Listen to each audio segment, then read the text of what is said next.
여러분 설 명절 잘 보내고 계신가요? 네, 내일까지인가요? 오늘까지인가요? 네, 오늘까지입니다. 네. 설 명절이지만 또 이 수요기도의 자리를 또 생각하여서 이 자리에 오신 모든 분들에게 깊은 감사를 드립니다. 오늘 또한 제수요일입니다. 사순절의 시작을 알리는 첫날 제수요일입니다. 서거교회에서는 제수요일을 드릴 때 특별한 예배를 드립니다. 정오에 예배를 드리는데 예배를 마치고 이제 나갈 때 이 목사님이 성도의 머리에 검은 재를 묻혀 줍니다. 그래서 제수요일 예배를 마친 성도들이 밖에 나가게 되면 거리에 이마에 검은 재를 묻힌 사람들이 돌아다니는 아주 생경한 또 그런 모습을 볼 수가 있죠. 이마에 묻혀주는 검은 재는 우리의 본성을 뜻하고 있습니다. 우리는 재와 같은 존재라는 것을 잘 보여주고 있습니다. 여러분 창세기 3장 19절을 보게 되면 하나님께서 첫사람 아담과 하와에게 이렇게 말씀하지 않았습니까? 너는 흙이니 흙으로 돌아갈 것이니라. 그래서 이 흙은 먼지를 뜻합니다. 인간의 연약함, 유약함을, 유한함을 상징하고 있고요. 또 성경에 보게 되면 죄를 뒤집어쓰고 기도하는 행위가 있는데 이것은 하나님 앞에 자신의 죄를 인정하며 회개하는 태도를 의미하고 있습니다. 이마에 재를 묻히는 것은 단순히 형식적인 그러한 의식이 아니라 하나님 앞에서 저는 죄인입니다 하는 사실을 고백하는 의미를 담고 있습니다. 그래서 이제는 내가 나를 위해서 하지 아니하고 내게 생명 주신 주님을 위해서 살겠습니다 하는 그 다짐이 담겨있는 행위가 바로 이마에 재를 묻히는 그런 행위입니다. 오늘 우리는 제 수요일 예배를 따로 드리지 않았지만은 이 시간을 통해서 우리를 위해서 십자가 길을 걸어가신 주님을 묵상하는 그런 시간이 되길 간절히 바라고요. 또 우리의 모습을 한번 다시 한번 돌아볼 수 있기를 바랍니다. 우리는 죄와 같은 존재임을 우리가 늘 깨닫고 우리가 하나님으로 살아가고 있음을 깨닫고 주님의 말씀을 따르며 살겠습니다. 이렇게 다짐하고 결단하는 이 수요 말씀 집회가 될 수 있기를 간절히 소망합니다. 오늘 창세기 강의 22번째 시간입니다. 믿음은 시련으로 다듬어집니다 라는 제목으로 함께 말씀을 나누고자 합니다. 오늘 살펴볼 아브라함의 두 번째 아기의 주제는 시험이라는 내용을 담고 있습니다. 여러분 시험을 좋아하시나요? 네, 시험을 좋아하는 사람은 아마 없을 겁니다. 이 시험은 믿음의 사람에게 늘 따라다니는 그림자와 같습니다. 예수님까지도 육신을 입으시고 공생의 삶을 시작하셨을 때 가장 먼저 예수님께서 만난 사건이 바로 이 시험의 사건이지 않았습니까? 하물며 우리에게 시험을 없을 수 없을 것입니다. 우리의 삶에 늘 끊임없이 시험이 찾아옵니다. 때로는 그 시험을 우리가 넉넉히 잘 이기기도 하지만 때로는 아주 작은 시험에도 불구하고 무력하게 넘어질 때가 참 많이 있습니다. 성경은 시험을 피하라고 말하지 않습니다. 시험은 무서운 것이니 피하라 이렇게 말씀하지 아니하시고 오히려 시험은 우리의 믿음을 연단하는 도구이기 때문에 두려워하거나 피할 대상이 아니라고 성경 분명히 말씀하고 있습니다. 담대히 시험을 바라볼 것으로 우리에게 말씀하고 있습니다. 베드로전서 1장 6절과 7절을 보게 되면 시험의 의미를 이렇게 말씀합니다. 그러므로 너희가 이제 여러 가지 시험으로 말미암아 잠깐 근심하게 되지 않을 수 없으나 오히려 크게 기뻐하는도다. 너희 믿음의 확실함은 불로 연단하여도 없어질 금보다 더 귀하여 예수 그리스도께서 나타나실 때 칭찬과 영광과 존귀를 얻게 할 것이니라. 그래서 시험을 맞이할 때 근심하지 않을 수는 없지만 시험을 기쁘게 맞이할 것으로 이렇게 당부하고 있습니다. 또한 야고보서 1장 2절과 3절의 말씀도 시험을 기쁨으로 맞이할 것을 당부하고 있습니다. 내 형제들아 너희가 여러 가지 시험을 당하거든 온전히 기쁘게 여기라. 이는 너희 믿음의 시련이 인내를 만들어내는 줄을 너희가 알미라. 이처럼 성경은 한결같이 말하고 있습니다. 시험이 무엇이라고 말하고 있습니까? 시험은 믿음을 무너뜨리는 장애물이 아니라고 하는 것입니다. 오히려 이 시련은 우리의 믿음을 단단하게 빚어가는 하나님의 연단의 도구라고 말씀하고 있습니다. 그래서 우리는 이 말씀을 늘 기억해야 됩니다. 시험이 무엇인가? 시험이 우리에게 찾아오게 되었을 때야. 내 앞에 어려운 일이 생겼을 때 우리는 늘 이 사실을 기억해야 됩니다. 근데 그럼에도 불구하고 우리는 시험이 오게 되면은 넘어질 때가 참 많지 않습니까? 이것이 우리의 인간의 한계이고 또한 연약함인 것 같습니다. 그래서 하나님께서는 우리에게 시험을 보내주시는 것이죠. 그러게 우리는 시험에 대해 바르게 이해하고 어떻게 하면 시험을 믿음으로 잘 이겨낼 수 있을지를 깨달아야 됩니다. 그래서 오늘 이 아브라함의 시험 이야기를 통하여서 우리의 믿음을 다시 점검하고 하나님 앞에 겸손히 서는 하나님의 은혜를 구하는 귀한 시간 되기를 간절히 소망합니다. 오늘 아브라함 역시 매우 두려운 시험을 만나게 되었습니다. 본문 10절은 이렇게 전하고 있는데 우리 10절 말씀을 같이 한번 읽어보겠습니다. 그 땅에 기근이 들었으므로 아브라함이 애굽에 거류하려고 그리로 내려갔으니 이는 그 땅에 기근이 심하였음이라. 아멘. 네, 창세기 12장 1절부터 9절 말씀을 보게 되면 아브라함은 하나님의 말씀을 듣고 그 말씀에 순종하여서 약속의 땅으로 올라갔습니다. 이 결정을 내리기까지 아브라함은 큰 믿음과 용기 그리고 결단이 필요했을 것입니다. 보통 사람 같으면 그 명령에 그 말씀에 순종하기 어려웠지만 아브라함은 그래도 믿음의 사람이었기 때문에 가나안을 향해서 걸어갈 수 있었습니다. 하지만 가나안에 도착한 아브라함을 기다리는 것은 풍요로운 삶이 아니었습니다. 기름진 땅이 그를 기다리고 있는 것이 아니라 반대로 아주 척박하고 아무 열매도 맺지 못하는 기근이 아브라함을 기다리고 있었습니다. 이 기근은 우리에게 어떤 것과 같을까요? 우리가 삶에서 만나는 어려움이 바로 이 기근 같은 것이 아니겠습니까? 취업의 문제나 또 물질의 문제, 또 결혼의 문제, 자녀의 문제 같은 삶의 문제, 어려운 현실의 문제가 바로 이 기근 같은 문제였을 것입니다. 우리는 살아가면서 이 기근과 같은 어려운 문제를 만날 때가 얼마나 많이 있습니까? 아브라함 입장에서 보게 되면은 이 상황은 쉽게 이해하지 않았을 것입니다. 그는 갈대 우르를 떠나서 하란을 거쳐서 이제 하나님께서 말씀하신 가나안 땅까지 오게 되었습니다. 갈대 우르와 하란은 당시에 세계에서 굉장히 괜찮은 곳이었습니다. 살기 좋은 곳이었고 아브라함과 그의 가족이 편안하게 살 수 있는 아주 유복한 그러한 곳이었습니다. 가나안과 비교할 수 없을 정도로 풍요로운 곳이었습니다. 하지만 아브라함은 이런 세상적인 편리함과 안전함을 내려놓고 어떤 길을 따랐습니까? 믿음의 길을 선택하지 않았습니까? 여러분, 신앙에는 이러한 선택을 할 때 기대하는 마음이 생기질 않습니까? 내가 세상보다는 하나님의 길을 선택했다고 한다면 하나님께서 내게 더 좋은 길을 주시지 않을까? 적어도 큰 어려움은 없을 것이다. 풍성한 삶을 기대하지는 않지만 적어도 내가 하나님을 선택하였으니 내 삶 가운데 그렇게 큰 어려움은 없을 것이라고 그런 기대가 생기질 않겠습니까? 그래서 많은 사람들이 신앙생활을 잘 하다가 어려운 일을 만나게 되면 혼란스러워합니다. 왜 나에게 이런 문제가 생겼을까? 내가 주님을 얼마나 잘 섬기고 있는데, 우리 가족이 주님을 위해서 얼마나 충성스럽게 살아가고 있는데 왜 우리 가정에 이런 문제가 생겼을까?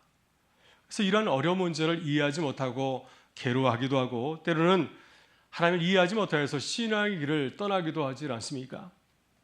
오늘 본문에 나오지 않지만 아브라함도 기근을 만나게 됐을 때 쉽게 받아들이지 못했을 것입니다.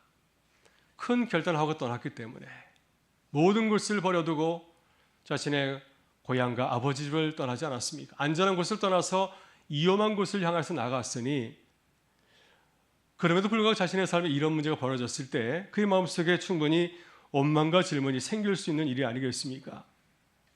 사실 아브라함이 가나안 땅에서 겪은 이 기근은 우리가 생각하는 것보다 훨씬 더 심각한 그런 상황이었습니다. 아브라함과 그의 가족은 유목민이었습니다. 양떼를 거느리고 이 물과 목초지를 따라서 이동하는 그러한 삶을 살고 있었습니다. 만약 그들이 물을 만나지 못하면 또 모든 목초지가 말라서 먹을 것이 없다고 한다면, 그렇다고 한다면 양떼는 죽게 되고, 그렇다고 한다면 아브라함의 모든 삶의 기반은 일시에 무너질 수밖에 없는 것이 바로 이 기근의 삶이 아니겠습니까? 이러한 형편 앞에서, 이러한 상황 앞에서 불안과 두려움을 느끼지 않을 사람이 어디 있을까요? 그러나 더 중요한 문제는 이런 상황에서 어떤 반응을 보이느냐 하는 것이 더 중요하지 않겠습니까? 바로 이것이 하나님께서 아브라함에게 허락하신 첫 번째 믿음의 시험이었습니다. 그래서 우리는 어려움을 만날 때마다 상하게 휘둘리기보다는 하나님 앞에서 믿음으로 바라보고 선택하는 훈련을 해야 됩니다. 바로 이러한 과정이 하나님께서 우리를 하여금 시험으로 인도하시고 또 시험을 통해서 우리에게 바라시는 주님의 깊은 뜻이기 때문입니다. 그렇다면 아브라함은 시험을 만났을 때 어떻게 반응했을까요? 10절을 보게 되면 아브라함은 기근을 피해서 애굽에 거류하려고 그리로 냈다고 말하고 있습니다. 그는 가나안에서 직면한 어려움을 피하기 위해서 어떻게 하였습니까? 이 가나안 땅을 떠나서 하나님께서 말씀하신 그 약속의 땅을 떠나서 애굽으로 내려가기로 결정한 것이었습니다. 여러분, 이 결정은 믿음에 따른 결정이었을까요? 충분히 믿음으로 고민하고 하나님의 뜻을 살핀 이후에 내린 결정이었을까요? 하지만 성경을 보게 되면 하나님께서 아브라함에게 야, 이곳은 살기 힘드니 이제 그만 애굽으로 잠시 내려가라, 이런 말씀이 전혀 없습니다. 또한 이 아브라함이 이 문제를 두고 하나님께 묻거나 말씀을 들었다는 내용 전 나오지는 않습니다. 충분히 믿음으로 고민하고 또 생각한 이후에 내린 결정이 결코 아니었습니다. 여러분, 창세기 15장을 보게 되면 아브라함이 이제 나이가 들었을 때 여전히 그에게 아들이 없지 않습니까? 그래서 그가 하나님께 자신의 속마음을 털어놓지 않았습니까? 하나님, 내가 나이가 들었지만 나에게 아들이 없으니 내가 집에서 이렇게 돌보고 있는 많은 종들 가운데서 가장 믿음직한 종을 내 상속자로 삼아야 되지 않겠습니까? 하고 자신의 속마음을 털어놓았을 때, 자신의 그 상속자의 문제를 솔직하게 털어놓았을 때 하나님께서 아브라함을 향하여서 놀라운 계획을 직접 말씀해 주지 않으셨습니까? 하지만 아브라함은 기근을 만났을 때 그런 질문을 던지지 않았습니다. 그는 가나안에 도착했을 때 아무것도 보이지 않는 이런 상황 가운데서 또 기근을 만나서 충분히 하나님께 솔직히 물었어야 했을 것입니다. 하나님, 이 자리에 계속 머물러야 되겠습니까? 아니면 내가 이곳을 피해서 다른 곳에 내려가도 좋겠습니까? 어떻게 하는 것이 하나님의 뜻입니까? 라고 물어야 했을 것입니다. 하지만 그는 하나님께 묻지 않았습니다. 사실 그가 이러한 결정을 내린 것은 이 상황을 보면서 두려운 마음이 들었기 때문이었습니다. 그의 마음에 두려운 마음이 찾아왔기 때문에 그가 가나안 땅을 떠나서 애굽으로 내려가기로 결정을 내린 것이었습니다. 여러분, 아브라함이 애굽으로 내려가기로 한 이 결정을 어떻게 바라보시나요? 얼핏 보게 되면 아브라함이 이 상황을 성숙하게 판단한 것처럼 보일 수도 있습니다. 하나님께 일일이 묻지 않더라도 얼마든지 하나님의 뜻을 살필 수 있기 때문이죠. 이런 위기 속에서 내가 안전한 곳에 가는 것이 훨씬 낫지 않을까? 하나님의 뜻을 따르기 위해서는 지금 이곳에 머무르기보다는 내가 좀 더 안전한 곳에 가서 삶을 돌아보고 또 그리고 주님의 뜻을 따르는 것이 더 낫지 않을까, 이렇게 생각하면서 행동할 수 있을 것입니다. 왜냐하면 하나님께서 때로 우리에게 더 좋은 길로 인도하시기 때문이죠. 위험한 곳에 계속해서 남아있으라 말씀하시는 것이 아니라 때로 우리에게 안전한 길로, 선한 길로 인도하시기 때문입니다. 하지만 본문이 보여주는 아브라함의 선택은 믿음에서 나온 행동이 결코 아니었습니다. 그는 하나님을 신뢰해서 움직인 것이 아니라 하나님을 신뢰하는 마음으로 하나님, 내가 이곳을 떠나서 애굽으로 내려가겠습니다, 이렇게 선택하고 결정한 것이 아니라 이 기근이라는 상황이 너무나 두려워서 이 상황을 피하기 위해서 행동한 것이었습니다. 하나님을 의지해서 행동한 것이 아니라 두려운 마음에 깊이 생각하지 못하고 내린 결정이 바로 애굽으로 내려가는 선택이었습니다. 여러분, 행동 자체보다 더 중요한 것이 무엇일까요? 그렇게 행동하게 된 동기가 아니겠습니까? 우리 인생에서 여러 선택의 갈림길에 서게 될 때 스스로 물어봐야 됩니다. 하나님, 내가 어떻게 해야 되겠습니까? 이것이 나를 위한 결정입니까? 아니면 하나님을 위한 결정입니까? 그래서 내가 선택하는 것이 나를 위한 것인지 아니면 하나님을 위한 것인지를 우린 스스로 물어봐야 됩니다. 예수님께서 겟세마네 동산에 십자가를 앞에 두고 스스로 묻지 않으셨습니까? 이렇게 기도하지 않으셨습니까? 이 잔을 내게서 옮기시옵소서. 하지만 나의 온대로 마시옵고 아버지의 온대로 하옵소서. 그렇게 우리는 중요한 결정을 내릴 때 우리는 먼저 주님의 뜻을 묻는 자리에 서야 됩니다. 우리를 들이켜하는 상황보다도 크신 하나님을 바라보면서 기도해야 되지 않겠습니까? 그럴 때 우리는 상황에 끌려 믿음 없이 행동하지 않을 수 있기 때문이죠. 이것이 바로 하나님께서 우리에게 이 어려운 시험의 자리에 서게 하시는 중요한 이유인 줄 믿습니다. 여러분, 시련은 우리를 넘어뜨리기 위한 것이 아니라 하나님을 더 깊이 신뢰하도록 우리의 믿음을 다듬어가는 믿음의 과정이기 때문에 그렇습니다. 여러분, 그러면 아브라함의 불신앙은 결국 어떤 생각과 어떤 행동으로 나아가게 되었습니까? 아브라함은 하나님을 생각해보다는 자신의 마음에 들어온 두려움 때문에 애굽으로 내려가게 되었는데 그의 결정이 어떤 결과를 가져오게 되었습니까? 사실 아브라함이 애굽으로 내려간 결정의 철발점은 기근에 대한 두려움 때문이었습니다. 하나님의 약속을 붙들기보다는 눈앞 현실을 더 크게 바라보지 않았습니까? 그래서 이 기근을 피해서 훨씬 더 좋아 보이는 환경인 그런 환경을 가지고 있는 애굽으로 내려간 것이었습니다.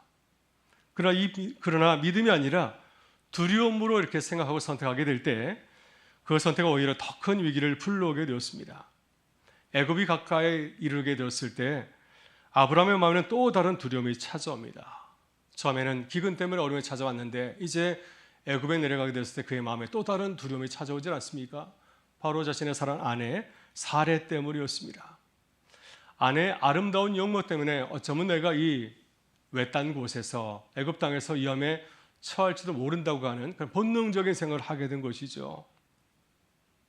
그래서 그는 아내를 보호하기보다는 자신을 지키기 위해서 어떻게 하였습니까? 아내를 위험한 상황으로 내몰게 되었습니다. 11절부터 13절의 말씀을 보게 되면 아브라함은 이렇게 말하고 행동하고 있습니다. 우리 11절부터 13절의 말씀을 같이 한번 읽어보겠습니다. 그가 애굽에 가까이 이르렀을 때 그의 아내 사레에게 말하되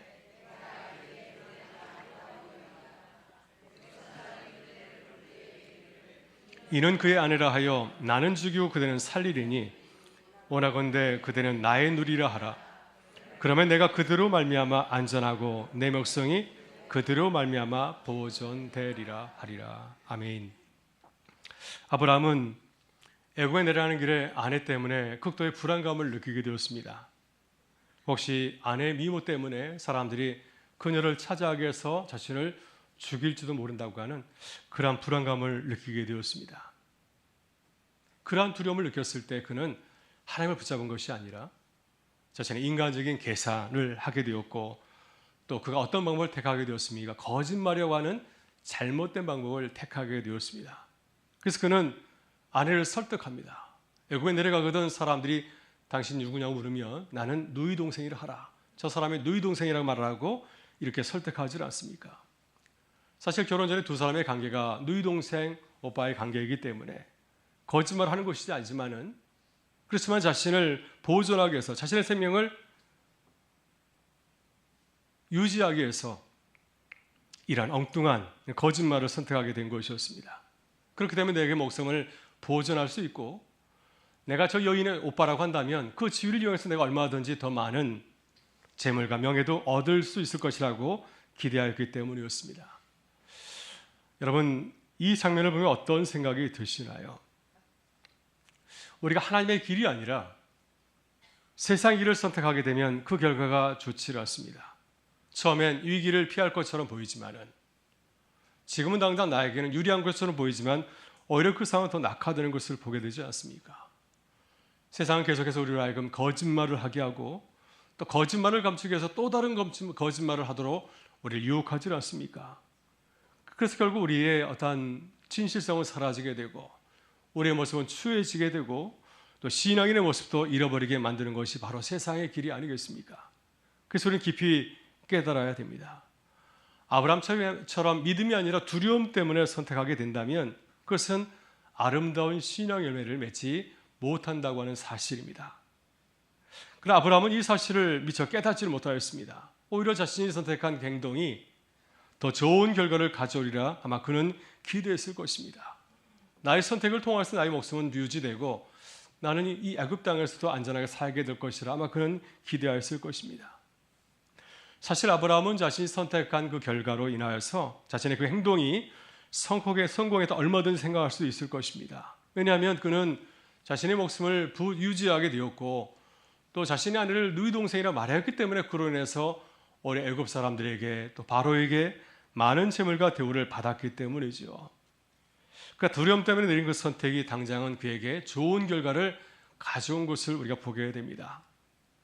그러나 14절부터 16절의 말씀은 아브라함이 애굽에서 내린 그 선택이 당장 어떠한 결과를 가져왔는지를 이렇게 잠시 보여주고 있습니다. 우리 같이 한번 14절부터 16절의 말씀을 같이 한번 읽어보겠습니다.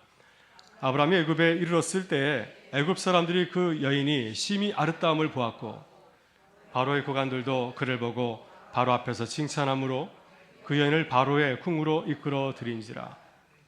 이에 바로가 그로 말미암아 아브라함을 후대함으로 아브라함이 양과 소와 노비와 암수 나귀와 낙타를 얻었더라. 아멘. 네, 이 말씀을 보게 되면 당장은 아브라함이 큰 자신의 그 선택을 통해서 그 유리하게 된 것을 보게 되죠. 왜냐하면 아내 살해 때문에 그는 애굽 사람들과 바로의 고관들에게 칭찬을 듣게 되지 않았습니까? 좋은 대우를 받게 되었고 또 그렇지만은 결국은 자신의 아내는 바로의 궁으로 들어가는 사건이 벌어지게 되죠. 바로는 아브라함을 극진히 대우하였고 아브라함은 많은 가축과 종들 재산을 얻게 되었습니다. 그래서 이 장면을 놓고 보게 되면은 이 아브라함의 선택은 매우 현실적이고 성공한 판단처럼 보이지 않습니까? 그는 바른 신앙이 아니라 다른 길을 선택하였지만, 세상의 길을 선택하였지만 하나님을 붙잡지 아니하고 바로를 의지하고 또 세상을 의지하며 행동하였지만은 손해를 보기는커녕 더 많은 것을 얻은 것처럼 보입니다. 하지만 성경은 이것이 맞음이라고 말씀하고 있지 않습니다. 불신앙의 선택이 가져오는 진짜 결과는 언제나 그 다음에 드러나기 때문이죠. 순간적으로 이것이 우리에게 매우 유익한 것처럼 보이지만 그러나 시간이 지나게 되면 그 잘못된 것은 결국은 이 나쁜 열매를 맺는 것을 우리가 볼 수가 있습니다. 사랑하는 여러분, 우리는 불신앙이 가져오는 작은 성공을 보고 기뻐하지 말아야 됩니다. 세상은 계속해서 우리를 교묘하게 속이질 않습니까? 불신앙을 통해서 우리가 불신앙으로 행동해서 불구하고 결과가 좋아 보면 세상은 우리를 그것을 근거로 해서 계속해서 유혹합니다. 거봐, 괜찮잖아. 하나님을 의지 않아도 얼마든지 괜찮지 않느냐. 이런 사람을 우리 마음속에 주입하지 않습니까? 그래서 점점 신앙이 아니라 세상의 길을 따라도 우리를 유혹할 때가 참 많이 있습니다. 그렇게 우리는 조금씩 믿음을 내려놓게 되면 결국에는 믿음의 길을 떠나게 되고 그렇게 해서 불신앙의 길을 따라서 행동하게끔 이렇게 유혹을 하지 않습니까? 그러나 주님께서 우리에게 분명하게 말씀하십니다. 산상수훈에서 예수님께서는 믿음을 따르지 않은 선택이 얼마나 무서운 결과를 가져온지를 이렇게 증거하고 있는데요. 마태복음 7장 26절부터 27절의 말씀을 같이 한번 읽어보겠습니다. 나의 이 말을 듣고 행하지 아니하는 자는 그 집을 모래 위에 지은 어리석은 사람 같으리니 비가 내리고 창수가 나고 바람이 불어 그 집에 부딪힘에 무너져 그 무너짐이 심하니라. 아멘. 그러니까 주의 말씀을 따르지 아니하고 그 말씀을 따르지 않을 때 그 결과가 우리가 생각하는 것보다 훨씬 더 크고 엄청난 사실을 예수님께서는 강조하고 있습니다. 나 이 말을 듣고 행하지 아니하는 자는 그 집을 모래에 지은 어리석은 사람 같으리니 비가 내리고 창수가 나고 바람이 불어 그 집에 부딪힘에 무너져 그 무너짐이 심하니라. 말씀을 따르지 않을 때, 믿음의 길을 걸어가지 아니하고 세상의 길을 걸어갈 때 그 마지막이 우리가 생각하는 것보다 훨씬 더 크고 엄청난 사실을 강조하고 있습니다. 주는 우리가 세상의 길을 선택하게 될 때 어떤 두려운 결과가 따르는지를 아브라함의 삶을 통해서 우리에게 분명하게 보여주십니다. 그러므로 아브라함 역시 그 현실을 직시하고 상황이 아니라 하나님을 의지하고 신뢰했어야 하였습니다. 얼핏 보면 아브라함은 얼마든지 애굽에서 자신의 판단과 지혜로 충분히 잘 살아갔을 것처럼 보입니다. 하지만 그것은 엄청난 착각에 불과하였습니다. 그는 애굽 땅에서 아무런 보호장치가 없는 나그네일 뿐이었습니다. 만일 위기를 모면하려고 아내를 속인 그런 일이 드러나게 된다면 그는 단번에 그의 삶의 기반이 완전히 무너져 내리지 않겠습니까? 생명입을 받는 처지로 떨어질 수밖에 없습니다. 그래서 우리는 어떤 상황에서도 우리의 생각이나 지식을 붙드는 것이 아니라 하나님을 붙들고 의지해야 될 줄 믿습니다. 왜냐하면 하나님만이 우리가 붙들 수 있는 유일한 근원이고 또 우리의 삶을 안전하게 하시는 분이시기 때문이죠. 오늘 우리는 아브라함을 통해서 하나님의 신실하심을 분명히 발견하게 됩니다. 여러분, 아브라함은 신실하게 행동하지를 못하였죠. 기근을 만났을 때 두려움 때문에 하나님의 약속과 능력을 깊이 생각하지 못하고 자신의 생각대로 판단하고 또한 행동하였습니다. 하나님을 온전히 의지하지도 신뢰하지를 못하였습니다. 심지어 위기 앞에서 아내를 보호하지도 책임지도 못하고요. 또 자신의 생명과 안전을 위해서 비겁하게 거짓말까지 하지 않으셨습니까? 그래서 그의 행동의 중심에는 하나님도 없고 가족도 없고 오직 자신만 있는 것을 우리는 보게 됩니다. 하지만 아브라함이 넘어졌을 때도 하나님께서는 끝까지 신실하셨습니다. 하나님은 그의 불신앙을 방치하지 않으시고 오히려 그 사건을 통해 참으로 의지할 분이 오직 하나님이신 분을 분명히 보여주고 깨닫게 하셨습니다. 인생의 위기 속에서 우리가 붙들고 의지할 수 있는 누구인가 하는 사실을 분명하게 아브라함에게 보여주고 깨닫게 하였습니다. 그럼 17절은 하나님의 계획을 이렇게 말씀하고 있는데요. 우리 17절의 말씀을 같이 한번 읽어보겠습니다. 여호와께서 아브라함의 아내 사레의 일로 바로와 그 집에 큰 재앙을 내리시니라. 아멘. 하나님께서 개입하지 않으셨다고 한다면 상황은 돌이킬 수 없었을 것입니다. 사레는 이미 바로의 궁에 들어갔습니다. 만약 결혼까지 이루어졌다고 한다면, 바로와 사레 사이 결혼이 이루어졌다고 한다면 아브라함과 사레를 통해서 이루고자 하나님의 구원 계획은 중단될 수밖에 없었을 것입니다. 그럼 아브라함은 사레를 잃고 하나님의 약속 역시 인간의 불신앙을 통하여서 중달될 수밖에 없는 그런 상황 가운데 놓였었습니다. 하지만 하나님께서는 바로와 그의 집에 재앙을 내리셔서 모든 상을 완전히 뒤집으셨습니다. 오늘 본문에 재앙의 구체적인 내용은 잘 나와 있질 않죠. 하지만 하나님께서 친히 아브라함과 함께 하심을 분명하게 바로에게 깨닫게 하셨습니다. 그 결과 바로는 하나님의 임재를 느끼고 어떻게 하였습니까? 자신이 시작하는 모든 행동을 이제 중단하게 되었습니다. 그럼 18절과 19절에서 애굽왕 바로가 아브라함을 불러서 이렇게 책망하는데요. 같이 한번 읽어보겠습니다. 바로가 아브라함을 불러서 이르되 내가 어찌하여